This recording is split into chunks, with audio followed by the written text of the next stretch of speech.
Hello students, welcome to ShirtBack Academy.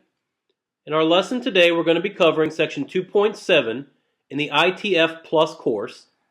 The topic for this lesson is basic networking concepts. Let's begin.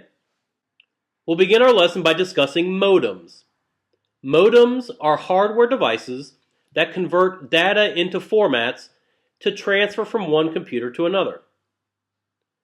Analog modems carry data signals across traditional telephone lines. They operate at kilobyte speeds. Cable modems use coaxial cabling to carry data signals for home television and internet service. Modem speeds are measured in bits per second. Be familiar with the common speed levels. Kilobytes are abbreviated with a K, megabits are abbreviated with an M, and gigabytes are abbreviated with a G. Switches are network hardware devices that connect multiple devices by forwarding data packets using MAC addresses. Switches are what are known as an OSI Layer 2 data link layer device. Switches differ from a bridge in that they have larger port capacity and the ability to provide power over Ethernet. Switches also avoid signal broadcasting to all devices that is common in older technologies such as hubs and repeaters. Ethernet switches are most common in enterprise use and also may incorporate some routing features. Devices that have both features are known as multi-layer switches. Routers are networking devices that forward data packets between computer networks. Data packets are forwarded to the appropriate device by their IP address. Routers can connect and send data packets across different network types, including local area networks, wide area networks, copper, and others. Some routers can combine switch functionalities to form what are known as layer 3 switches or multi-layer. When a router receives a data packet, it reads the network address and forwards it to the proper device with the destination IP address. As the traffic gets routed, records are kept in a routing table. Wireless access points are commonly abbreviated as WAP. Wireless access points are networking hardware devices that allow wireless devices to connect to wired Ethernet networks. Access points connect to a wired router to bridge these network connections. Wireless access points will forward its data packets by MAC addresses on the network. Using wireless LAN technology, the access point sends packets to the appropriate destination. Wireless access points will connect with all current wireless standards in the 802.11 band. Firewalls are network security devices that monitor and control network traffic based on a predefined rule set. It acts as a barrier between our internal trusted network and external untrusted networks such as the internet. Network firewalls will filter traffic between two networks. Host-based firewalls will run on the host device and filter traffic for that specific machine. Firewalls can also filter network traffic in several ways: by IP address, port number, or application type. Local area networks are commonly abbreviated as LANs. LANs are computer networks that interconnect computers to the same network. Local area networks are typically used in schools, homes, and office buildings. LANs can operate on both wired 802.3 Ethernet and the 802.11 wireless standards. Several common LAN topologies include ring, bus, mesh, and star. In the screenshot to the right, we see an example of a ring LAN topology. Wide area networks are commonly abbreviated as WAN. Wide area networks extend over large geographic areas. They normally have multiple global locations. A common wide area network is the Internet. WANs will use multiple transmission methods for their data packets, including 802.11 wireless, coaxial cable, fiber, and satellites.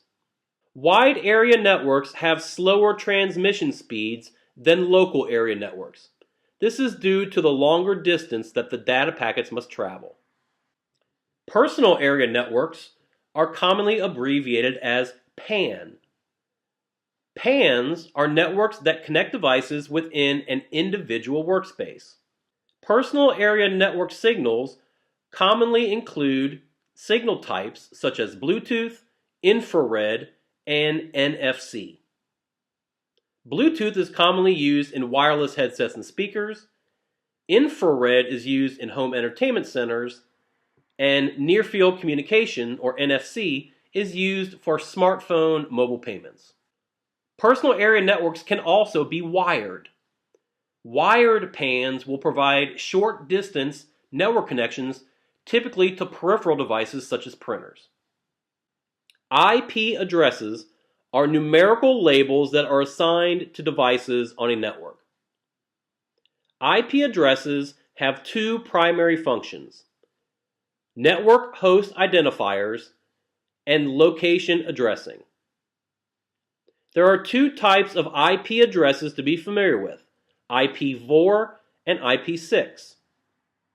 IP4 addresses are 32-bit or 4-byte ID numbers for computers, printers, and other network devices. They use binary notation to calculate each address. IP6 addresses use 128-bit 16-byte ID numbers for network devices. IPv6 uses hexadecimal notation and separates its segments with colons.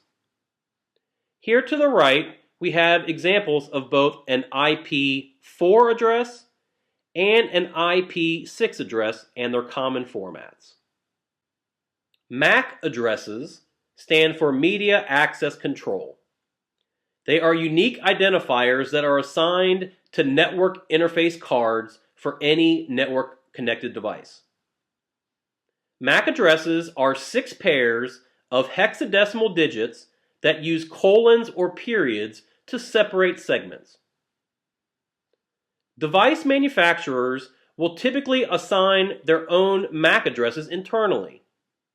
They come stored on the internal hardware. We call these burned-in MAC addresses. The MAC address is separated into 2 segments.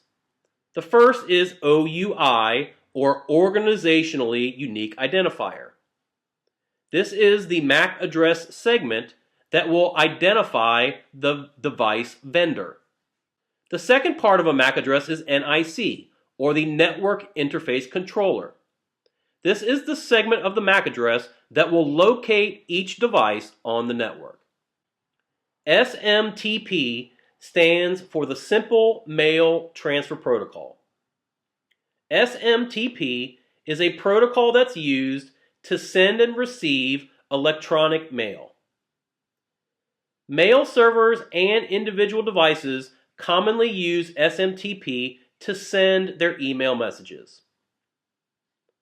Some common proprietary email systems that use SMTP include Microsoft Outlook, Google Gmail, and Yahoo Mail. SMTP will commonly use port 25 on the TCP protocol. SMTP does not provide authentication features, so users must install security extensions or else they may be vulnerable to email spoofing. DNS stands for the Domain Name System. DNS will translate a website typed domain name to its numerical IP address. DNS name servers store DNS records and respond to name queries. We need multiple DNS servers to run so that we can maintain our IP address translation if one goes down. Local machines may use DNS caching to reduce latency time and improve speeds of loading websites. DNS uses port 53 on the UDP protocol. UDP is used because we need a constant connectionless connection over the protocol. HTTP stands for Hypertext Transfer Protocol. It is the foundational protocol used for internet data communications. A user can access documents over hyperlinks that allow us to access different websites in the same browser. HTTPS is an extension that provides secure data communications over the internet. It uses encryption in sending and receiving traffic over the protocol. HTTP uses port 80 over the TCP protocol. HTTPS uses port 443 over the TCP protocol. POP3 stands for Post Office Protocol. It allows for email retrieval and downloading locally to a device. In order to access POP3, a user must have the POP3 server name and their unique login username and password. POP3 does allow a user to download their email messages locally to the mobile device. POP3 uses port 110 over the TCP protocol for its standard email features. IMAP stands for the Internet Message Access Protocol. IMAP is another email protocol that allows a user to retrieve and download email from a central server. When accessing an IMAP server, the user may search messages by folder or server indexing. To use IMAP, a user must have the IMAP server name and their unique username and password. IMAP uses port 143 over the TCP protocol for its standard email features. That will conclude this lesson. In our next lesson, we will cover section 2.8 in the ITF Plus course, Wireless Networks. If you have any questions about the contents of this lesson, please review the course notes and the exam objectives for section 2.7. We thank you for following along in this video, and we will see you in the next one. Enjoy the rest of your day, everybody.